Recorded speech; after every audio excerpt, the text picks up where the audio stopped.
वालेकुम। आज हम एक और टॉपिक पढ़ने जा रहे हैं एमडीकेट के हवाले से, इवोल्यूशन चैप्टर से। तो एमडीकेट में हमारे पास दो ही थ्योरीज हैं, एक लेमार्क की थ्योरी है, एक डार्विन की थ्योरी है। तो जिसने भी मेरा चैनल सब्सक्राइब नहीं किया वो सब्सक्राइब कर दीजिएगा ताकि हर आने वाला वीडियो आपके लिए फ़ायदेमंद हो। सबसे पहले स्टार्ट करते हैं, ऑर्गेनिक एवोल्यूशन है क्या। The living things can change is called organic evolution. जो जानदार हैं वो चेंज होते हैं, उनमें मॉडिफिकेशन आती है, उनको बोलेंगे ऑर्गेनिक एवोल्यूशन। तो हमारे पास दो थ्योरीज हम पढ़ेंगे इसमें, एक लेमार्क की थ्योरी, एक डार्विन की थ्योरी। सबसे पहले लेमार्क की थ्योरी पढ़ेंगे। Lamarck's book philosophie zoologique published in 1809। Lamarck का जो बुक था फिलोसॉफी जूलॉजिक वो पब्लिश हुआ था 1809 के अंदर। Pioneer evolutionist of the pre Darwin period. हम लेमार्क को पॉइनियर ऑफ एवोल्यूशनिस्ट बोल सकते हैं कि इसने बुनियाद डाला था पहले एवोल्यूशन में, तो प्री डार्विन से पहले, पीरियड से पहले। Lamarck theory based on following points. Lamarck की थ्योरी जो है फॉलोइंग पॉइंट्स पे मुश्तमिल है। Effects of environment, use and disuse organs, inheritance of acquired characters. ये 3 पॉइंट आपको याद रखनी है। सबसे पहले पढ़ते हैं इफेक्ट्स ऑफ इन्वायरमेंट को। Environmental conditions bring modifications so acquire new characters, new organs, food, habitat, physiology और शेल्टर सीकिंग। और इसने बोला था लेमार्क ने कि जो इन्वायरमेंटल कंडीशन है वो मॉडिफिकेशन चेंजिंग लेकर आती हैं, कि जानदार जो है वो न्यू कैरेक्टर्स वो हासिल करते हैं या न्यू ऑर्गन्स डेवलप होते हैं। जैसे मैं आपको एग्जांपल दूं, एक फूड हैबिटेट की बात करें तो सबसे पहले जो इसने बोला था कि जो दरख्त थे बहुत ऊपर थे, तो इनको फूड चाहिए होता था जिराफ को, तो वो गर्दन ऊपर करते गए तो उनकी जो गर्दन है नेक है वो बढ़ती गई। तो उन्होंने बोला कि न्यू ऑर्गन्स या न्यू कैरेक्टर्स जो है वो मॉडिफाइड हुए। तो इसने ये पॉइंट्स ने दी थी। दूसरा पॉइंट है use and disuse organs. Those organs which are not used the result degeneration and disappear. वो ऑर्गन जो इस्तेमाल नहीं होते नतीजे में वो ख़त्म हो जाते हैं या गायब हो जाते हैं। इसने एक एग्जांपल दिया था, arms of blacksmith much used larger and stronger. जो ब्लैक सिम्थ थे, जो लोहार है, उनकी जो आर्म्स हैं वो ज़्यादा इस्तेमाल होती हैं और लार्जर होती हैं और स्ट्रोंगर मजबूत होती हैं। तो ये लेमार्क ने बोला था। हाँ, ये बात गलत है, लेकिन इसकी थ्योरी में ये पॉइंट इसने दी थी। दूसरा एग्जांपल इसने दिया था कि इवोल्यूशन ऑफ स्नेक है। इसने बोला कि स्नेक में पहले जो है फीट थे उसने यूज़ नहीं किए, तो वो जो फीट है अब जो जनरेशन अभी चल रही है स्नेक की वो डिसअपीयर हो गए। तो ये भी इसने पॉइंट दी थी, एग्जांपल दिया था। Third point, inheritance of acquired characters. Characters transmit from generation to generation is called inheritance of acquired characters. वो कैरेक्टर जो जनरेशन टू जनरेशन जो है ट्रांसमिट होते हैं उसको बोलेंगे एक्वायर्ड कैरेक्टर्स। इसने एग्जांपल दिए थे, evolution of giraffe, evolution of snake, evolution of kiwi, evolution of horse, evolution of rabbit feet in duck, evolution in loss of teeth in whale. तो इसने ये एग्जांपल दिए थे। तो लेमार्क थ्योरी की ये थ्री पॉइंट आपको याद रखनी है। लेमार्क की थ्योरी पे ऑब्जेक्शन भी लगा था, बड़ा सेट बैक दिया था वेजमैन ने थ्योरी दी थी जर्मिनल कॉन्टिनेंट थ्योरी, सोमेटिक और जर्मिनल जर्म सेल पे दी उसने। तो उसने ऑब्जेक्शन लगाया था इस पे। इसने बोला था कि जो एक्सीडेंट होते हैं तो उनके जो फिर जो इनकी अगर क्रॉसिंग करवाएं तो उनके बच्चों में वो एक्सीडेंटल जो ऑर्गन है वो जो है एक्सीडेंट जो है वो अपीयर नहीं होते। तो यहाँ पे उसने ये भी बोला था कि boring of holes in neck and ears in mothers which can not be transmit from generation to generation. तो वेजमैन ने ये बोला था कि जो होल सुराख निकलते हैं जो मदर्स होती हैं उसमें नाक में या कान में, तो वो भी अपने बच्चों में वो ट्रांसमिट नहीं होते। तो ये भी इनके ऑब्जेक्शन लगे थे। तो ये थी हमारे पास थ्योरी, लेमार्क की थ्योरी। अब हम पढ़ेंगे डार्विन की थ्योरी। थ्योरी ऑफ एवोल्यूशन में हमारे पास Darwin theory nature selection theory है, ऑर्गेनिक एवोल्यूशन है। मैंने आपको बताया अभी कि living things can change is called organic evolution. तो इसमें पढ़ेंगे a book origin of species published in 1859। जो बुक था ओरिजिन ऑफ स्पीशीज डार्विन का पब्लिश हुआ था 1859 के अंदर। Charles Darwin collected 13 types of finches on Galapagos island. ये इंटीरेस में पॉइंट आ सकती है कि चार्ल्स डार्विन ने कितने फिंचेस कलेक्ट किए थे, 13 किए थे। फिंचेस का मतलब है कि बर्ड्स की जो वैरायटी है उनको बोलते हैं। He travelled on boat, this boat is called Beagle. ये जिस बोट पे ये ट्रेवल किया था इसने, उस बोट का नाम बीगल था। ये भी पॉइंट आपको याद रखनी है।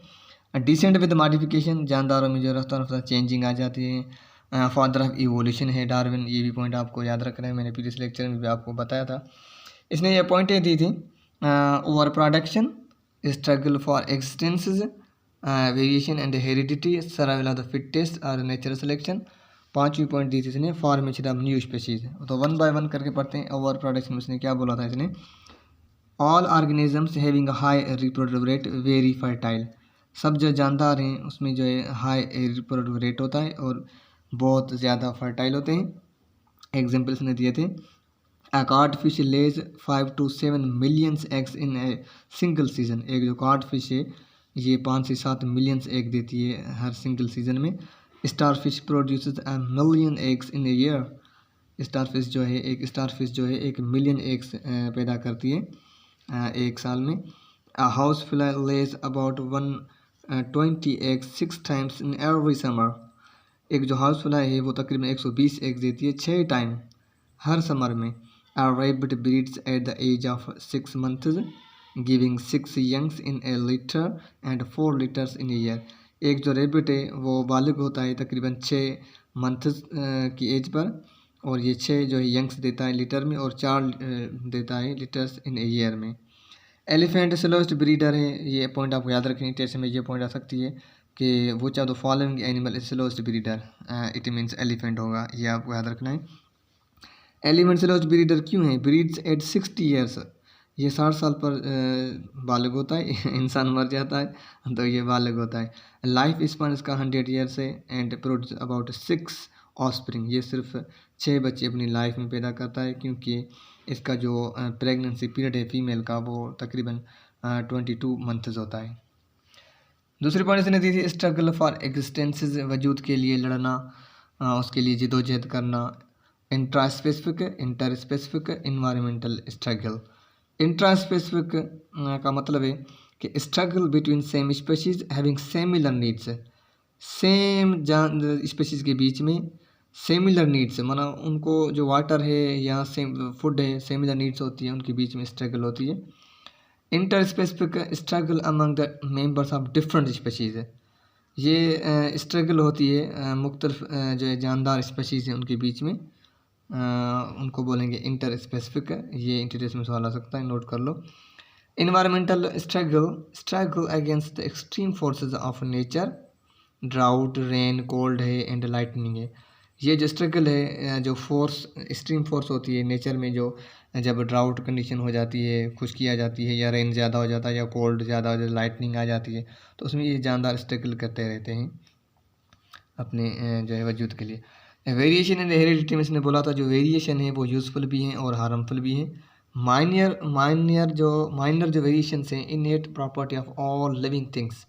जो माइनर वेरिएशन है वो इनेट प्रॉपर्टी है सारे जो है जिंदा जानदारों की। इनेट का मतलब है हेरिडिटरी। इसने एक पॉइंट और दी थी, सर्वाइवल द फिटेस्ट और natural selection. Core of Darwin's theory of organic evolution, ये पॉइंट आपको याद रखनी है कि वो कौन सा जो कोर है डार्विन्स की थ्योरी का, वो हमारे पास सर्वाइवल द फिटेस्ट है। His idea of natural selection was based on the practice of artificial selection. इसका जो आइडिया था नेचुरल सिलेक्शन का, वो प्रैक्टिस थी उनकी आर्टिफिशियल सिलेक्शन पे, एनिमल्स प्लांट्स पर ब्रीडिंग करवाई थी। पांचवी पॉइंट इसने थी, फॉर्मेशन ऑफ न्यू स्पीशीज़, नए जानदारों का बनना। Most of evolution occurs in small adaptive steps, ज़्यादातर जो एवोल्यूशन है वो स्मॉल एडेप्टिव स्टेप में होती है। जैसे पॉपुलेशन स्मॉल है तो greater chance of genetic drift या ओरिजिन ऑफ स्पीशीज इसने नाम रखा था फॉर्मेशन ऑफ न्यू स्पीशीज में। ये पॉइंट आपको याद रखनी, ये डार्विन की थ्योरी थी। तो डार्विन पे काफ़ी जो है ऑब्जेक्शन लगे थे। इसने हेरिटेबल नॉन हेरिटेबल में डिफरेंस नहीं बताया था, और इसने ये भी नहीं बताया कि वेरिएशंस का काज भी नहीं बताया। बहुत सारे इस पर भी ऑब्जेक्शन लगे थे। तो इसका आगे पॉइंट है न्यू डार्विनिज्म पॉइंट में आपको बता दूं। न्यू डार्विनिज्म में Darwin also called modern theory of synthesis, इसने जो न्यू डार्विनिज्म की थ्योरी चेंज हो गई, also called modern theory of synthesis का नाम रखा गया है। नेचुरल सिलेक्शन थ्योरी मॉडिफाइड हो गई। पॉपुलेशन जेनेटिक्स पे, variation with in population, quantitative characters पे, एग्जाम्पल में इसने लिखा है हमने कि इंटीग्रेटेड विद पैलेंटोलॉजी, ये किस से शामिल है? Palaeontology study of fossil organisms, biogeography study of distribution of living organism. अगर ये सवाल आ जाए कि study of distribution of animals तो जूलॉजी होगा, study of distribution of plants तो वो होगा हमारे पास प्लांट के अंदर जो है वो बायोजियोग्राफी, दोनों साथ आ जाते हैं। ये पॉइंट आपको याद रखनी है। Taxonomy study of classification, genetics study of heredity.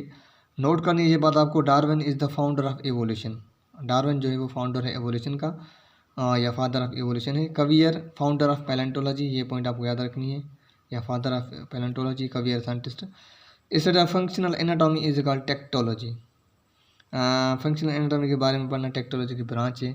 ये पॉइंट पे आपको याद रखनी है। इसमें मेन पॉइंट है मैंने आपको बता दिए, ये आपको ध्यान में रखनी है। इंशाल्लाह जो कल हम टॉपिक पढ़ेंगे वो एविडेंस ऑफ इवोल्यूशन होगा। ठीक है, अल्लाह हाफिज़, थैंक यू।